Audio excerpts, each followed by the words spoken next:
Friends, hello and welcome. Would you like to hear a story which involves a political conspiracy, a crime thriller, and ancient Christian practices? If yes, I would suggest you pick up a copy of Benyamin's Manjaveyil Maranangal. The English translation of that is Yellow Sunlight of Death. This book, written in Malayalam, was published in 2011. It was widely popular when it came out. It was widely loved by the Malayalam reading audience. It is a personal favorite of mine, and if I'm not wrong, Benyamin himself has said in an interview that it was one of his favorite books as well. Now, in this video, I'm going to try and give you a short summary of that book. It's been a bit tricky trying to decide what to put in the summary, because if any of you decide to read the book finally, I do not want to include any spoilers. So I'd like to start by just mentioning the way Benyamin has structured this book. It's a bit out of the ordinary. He set it as a novel within a novel. The chief protagonist of the story, his name is Christy Andraper.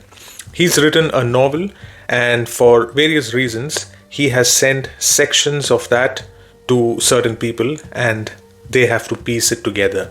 That's how the book goes. The chief protagonist, Christy Andraper, he is a resident of the island nation Diego Garcia, and the story mainly takes place in this island, Diego Garcia, and in Kerala and in certain parts of Tamil Nadu. Now, Diego Garcia is a real place. However, the way Benyamin has portrayed it, obviously for the book itself, I don't know how accurate that is.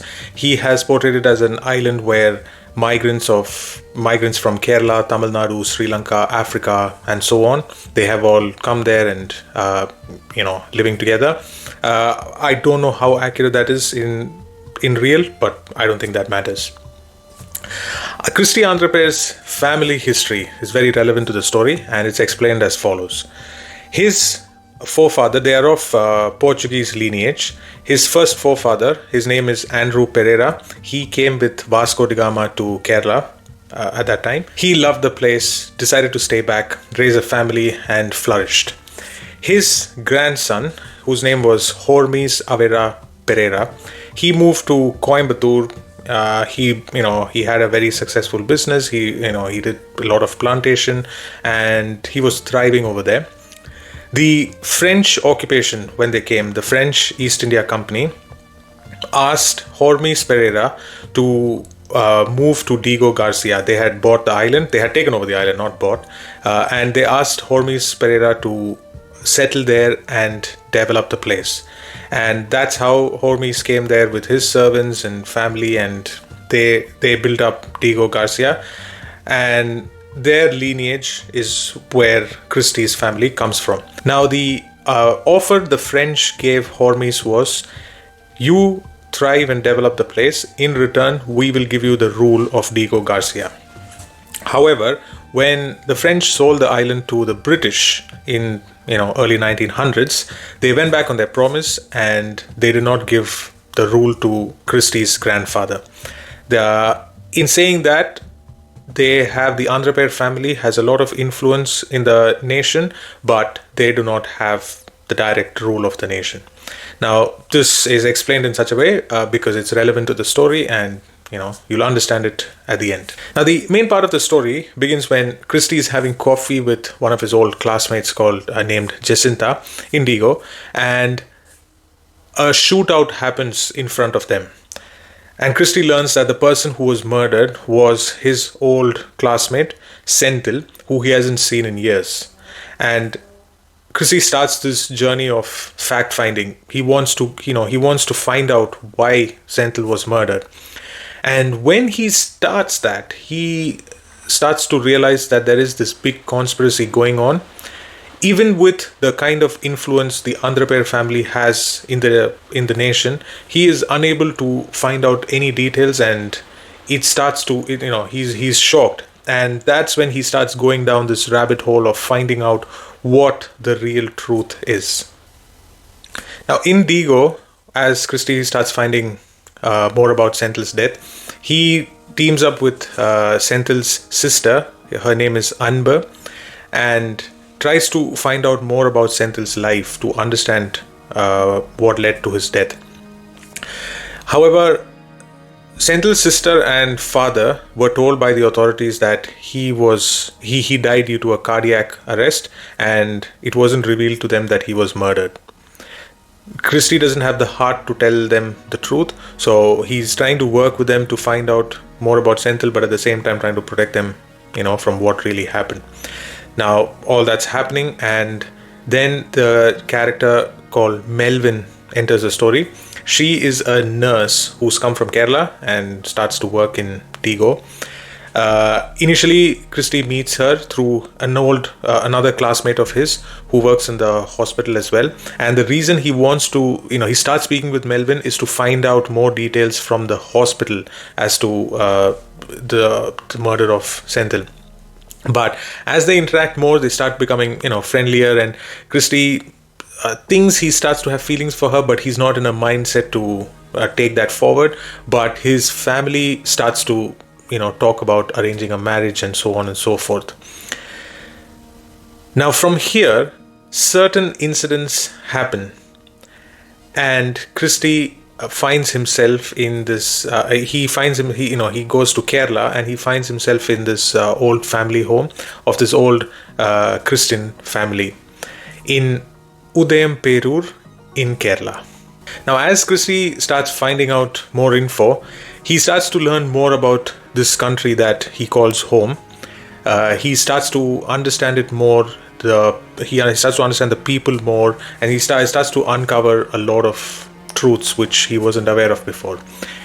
He by himself, he had gone to study. He had gone for college to Thiruvananthapuram in Kerala, and he aspires to become a writer, a novelist.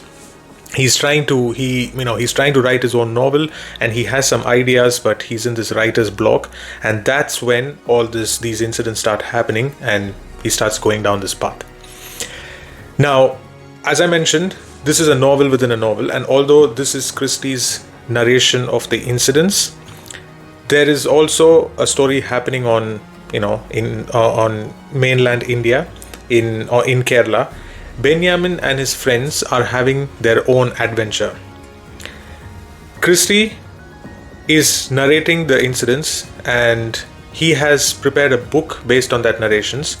He sends sections of that to certain people on the mainland, and he's given some clues. He finally wants Benyamin to find the full story, and he's given some clues, and Benyamin and his friends are chasing those clues. The reason they can't speak directly to Christy is because Christy himself is missing, and they are piecing the story one by one to find out where he is currently. To understand the relevance of the old Christian family home that I mentioned, I think it's just easier to talk about this one scene in the story where Christy meets an old priest in a church in this place called Udayamperur itself. And they have the short conversation, which I think sets the narration, sets the story for the relevance for that old home. So in this scene, Christy asks the priest, "Can you explain the difference between Cattolica or Catholic and Kaldaya Christianity?" Kaldaya is the Malayalam word for Chaldean, if I'm not wrong, Chaldean Christianity. And the priest tells him, "Oh, I'm so glad you asked me that. I'm pleasantly surprised because it's been almost a decade since a youngster has asked me a question regarding Christian theology." He said nowadays youngsters, they are extremely religious. They go to church, they do all the prayers, and they're very protective of their sect of religion, but their understanding of where it all came from, or the different theological thoughts within Christianity, or be it any religion, is very limited. Now, as I mentioned in the beginning, I am constrained in the amount of details I can reveal of the story for to make sure that I don't spoil it for anyone who ends up reading it. However, I'd still like to talk about some of the history that Benyamin brings in. It's part of the story, relevant to the story, and it's something which immensely interests me when I read his books. Now, to explain the difference between Katholika and Kaldaya Christianity in Kerala, the priest starts giving a short history lesson to Christy as to the beginnings of Christian theology itself in the 2nd and 3rd century. So basically, at that time, when Christian theology started to evolve, started to take place, there were two schools of thought, the Alexandrian and the Antiochian. In the 2nd century is when Jesus' mother Mary, or Mariam, was started to be considered as a god herself. It wasn't the case before that. However, this thought process was strongly opposed by one of the Antiochian patriarchs. He was a patriarch or patriarch in Constantinople. His name was Nestorius. He strongly opposed this, and also the thought processes of how Jesus should be. He had his own concepts regarding that. Now, there's a lot of Christian theological thoughts and details regarding this. I am not going to go into the details of all of that. Basically, the Nestorian school of thought went down this path, and the other school of thought from the Alexandrian section, they opposed this. Now, to find a common ground, there was the Council of Ephesus in 430 AD. Basically, in the Council of Ephesus, the Alexandrian Patriarch, his name was Korylos, he oversaw the council, and he basically branded Nestorius as a heretic or enemy of the faith. And by then, Rome had chosen the Alexandrian school of thought, and they were going down that path. They started to destroy Nestorian churches all throughout Constantinople and in all other areas of Rome. And everyone who believed in the Nestorian school of thought had to escape from there. But they fled to Arabia, and they formed a church. They formed their churches over there. Because Kerala had strong trade relations with the Arabian land at that time, basically from the 4th century to the 15th century, the main school of Christianity in Kerala, which is called the Malankara Church, followed the Kaldaya Christianity or the Chaldean Christianity. So this was the essence of what the priest was explaining to Christy. By the end of the 15th century, the Kaldaya faith started to have a lot of attack from the Portuguese who had come through to Kerala and Goa. They wanted to push their faith as the Catholic faith, and they started to actively attack the Kaldaya churches. Now, as to make a decision regarding this, there was the Udayam Perur Sunnahados, or basically it was a council which happened in 1599 in this place called Udayam Perur in Kerala, where there was a Roman Catholic archbishop called Robert de Menzies. He basically declared that the Malankara church in Kerala, which is the main church in Kerala, will so forth be Catholic, and the Kaldaya faith will no longer be followed. This is obviously a very simple explanation of the real history that's happened. There were a lot of incidents which led to the Udayam Perur Sunnahados. Sunnahados is the Malayalam word for the Greek word synod, which basically means council. And it was a turning point for Christianity in Kerala. But since then, Christianity in Kerala, it took on many other forms. It segmented into different churches and so on. But as part of this story, Benyamin gives this short history lesson just to understand the relevance of Kaldaya Christianity and the fact that there are very limited number of families which kept that old faith, and this house which Christy has reached is one of those old families. The story finally starts to unravel the political conspiracy that's happened in Diego Garcia, the death of Senthil, the real reason behind that, the ancient practices done by this old Christian family, what really led to Christy's disappearance. Benyamin and his friends finally start to piece all of this together.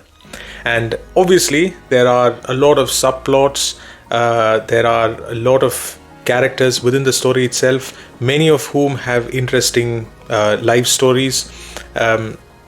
In short, This book is very hard to put down once you start reading it, and I highly recommend getting a copy and reading it. For those of you who do not know who understand Malayalam but do not know how to read, there is an audiobook version of this book in the Storytel app. Those of you who do not understand Malayalam, I would recommend getting the English translation, Yellow Lights of Death.